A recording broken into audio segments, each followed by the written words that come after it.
Hello guys, welcome to the BA with Best YouTube channel. Here you can find exciting content about English literature. તો આજનો આપણો topic છે doll's house as a modern regime. Guys તમે આ channel પર બીજા સબ્જેક્ટના video પણ જોઈ શકો છો અને તમારે કોઈ લેક્ચર જોઈએ છે કોઈ પર્ટિક્યુલર ટોપિક પર તો તમે કમેન્ટ કરી શકો છો, એના પર પહેલા વિડીયો બનાવી દઈશ. Okay, let's dive in to the topic.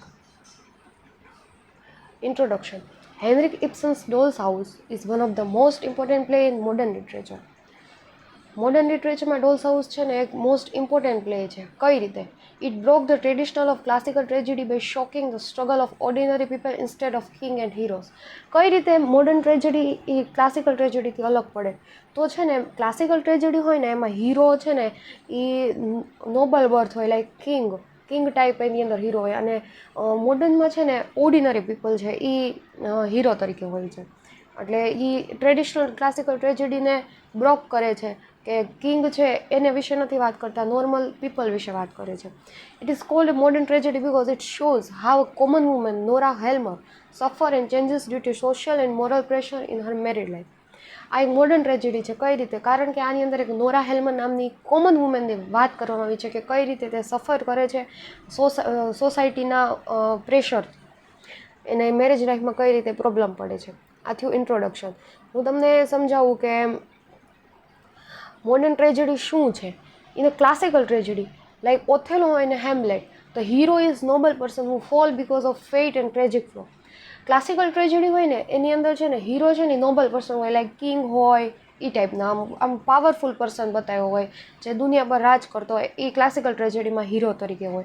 પણ અને એનું ડાઉનફોલ છે ને એ પણ આમ ટ્રેજિક ફ્લો હોય, લાઈક કોઈ યુદ્ધ થઈ ગયું છે અથવા તો હીરોને કોઈ બીમારી થઈ ગઈ છે, આમ જે કારણ પ્રકૃતિને આધીન હોય એ ટાઈપના કારણ એમાં હોય છે.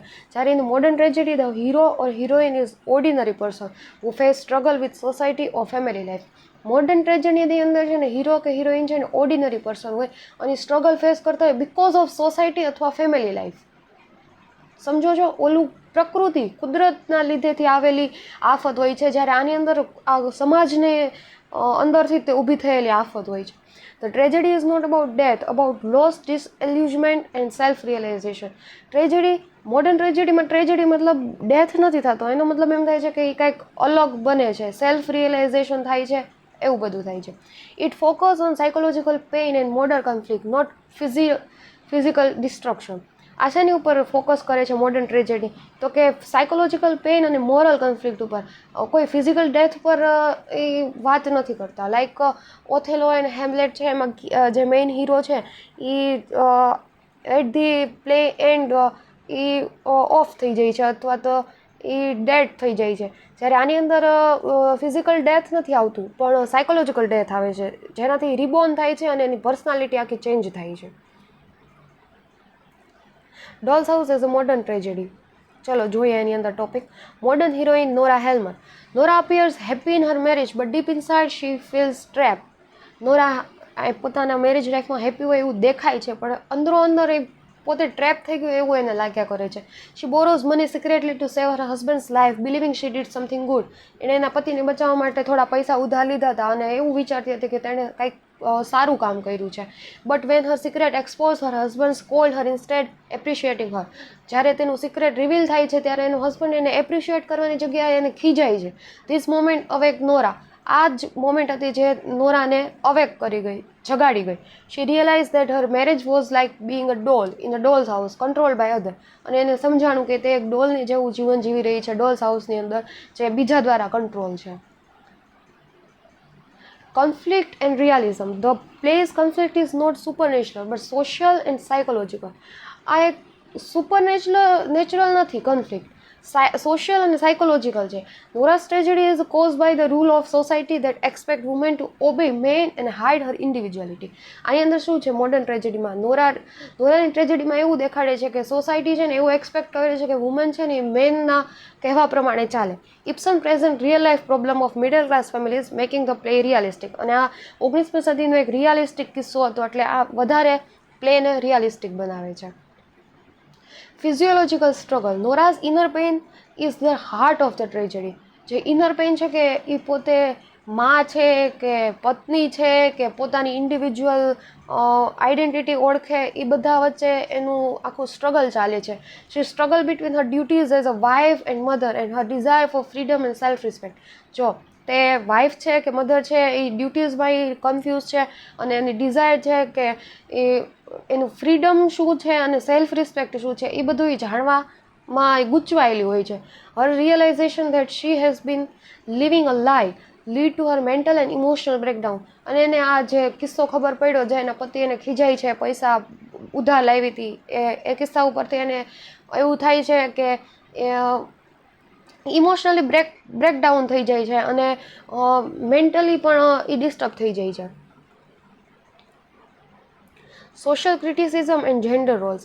The play criticized the patriarchal society of 19th century where women had no right or independence. આ પેટ્રિયાકલ એટલે પિતૃસત્તા, જ્યાં પુરુષો તે પુરુષ પ્રધાન સંસ્કૃતિ હોય તેને પેટ્રિયાકલ કહેવાય છે. અને 19મી સદીની સેન્ચુરી બતાવી છે જ્યાં વુમેનને કોઈ રાઇટ નહોતો, ઇન્ડિપેન્ડન્સ. તો એને જે પણ કરવું હોય એ પુરુષને પૂછીને કરવાનું હતું. નોરા's decision to leave her husband and children was shocking at that time, but it represents the rebellion of the modern woman. નોરાનું એના પતિને છોડીને જવું એ ટાઈમમાં બહુ આમ શોકિંગ વસ્તુ હતી, કેમ કે 19મી સદીમાં કોઈ ડિવોર્સ કે એવું થતું નહોતું, અને ડિવોર્સ થાય છે તો એ વુમેન તરફથી નહોતા થતા, મેન તરફથી થતા હતા. અને આની અંદર વુમેન છે એ એના પતિને છોડીને જાય છે. તો આ એક બહુ વિચારવા જેવો કિસ્સો હતો 19મી સદીમાં. એટલે આ પ્લે બહુ ચર્ચામાં હતો. Moral awakening and self realisation. Unlike classical heroes who die at the end, Nora's tragedy is spiritual and emotional. જેવી રીતે કેમ હેમલેટમાં કીધું કે હીરો છે એ પ્લેને એન્ડમાં ડાય થઈ જાય છે, જ્યારે નોરાની ટ્રેજેડીમાં એવું નથી હોતું. સ્પિરિચ્યુઅલ અને ઇમોશનલ ડેથ થાય છે, એટલે કે ડેથ છે એ સિમ્બોલિક છે. Like she kills her old self and reborn as a independent woman. એની ઓલ્ડ સેલ્ફ હતી જેમાં એ બધું પૂછીને એને કરવું પડતું હતું, એ સેલ્ફને એણે ડાય કરી દીધી, કિલ કરી દીધી, અને હવે રિબોર્ન થઈ છે એક ઇન્ડિપેન્ડન્ટ વુમેન તરીકે. Her decision to leave home is painful but necessary for her personal growth. એનું ડિસિઝન છે જે ઘર છોડીને જવું એક પેઇનફુલ હતું, પણ એ જરૂરી પણ હતું તેના પર્સનલ ગ્રોથ માટે. Conclusion. A Doll's House is a modern tragedy because it deals with the inner and social struggle of ordinary women. Ordinary માણસની વાત થઈ છે એટલે આ મોડર્ન ટ્રેજેડી છે, અને આની અંદર કોઈ ફિઝિયોલોજીકલ ડેથ નથી થતું, આમાં સાયકોલોજીકલ ડેથ થાય છે, અને ઇનર અને સોશિયલ સ્ટ્રગલને દેખાડી છે. Nora suffering comes from social injustice and gender inequality, not from fate or sin.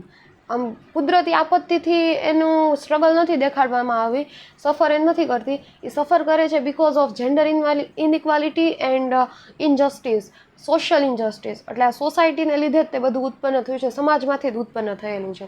Har final act of leaving her husband is both tragic and inspiring. She lose her family but gain her freedom and dignity. એણે પોતાના પતિ અને બાળકોને છોડવું એક inspiring અને tragic move કર્યું છે, પણ એની ફેમિલીને લોસ કરી દે છે, બટ એની ફ્રીડમ અને ડિગ્નિટીને ગેઇન કરે છે. તો આ છે dose house as a modern tragedy. Thank you. કંઈક ડાઉટ હોય તો તમે મને કમેન્ટ બોક્સમાં પૂછી શકો છો, અને કોઈ વિડીયો પર લાઇક શેર અને કમેન્ટ કરી દેજો. અને જો કોઈ વિડીયો તમારે વહેલા જોતો હોય કોઈ ટૉપિક પર, તો તમે કમેન્ટ કરી શકો છો, હું એના પર પહેલાં વિડીયો બનાવી દઈશ. Thank you.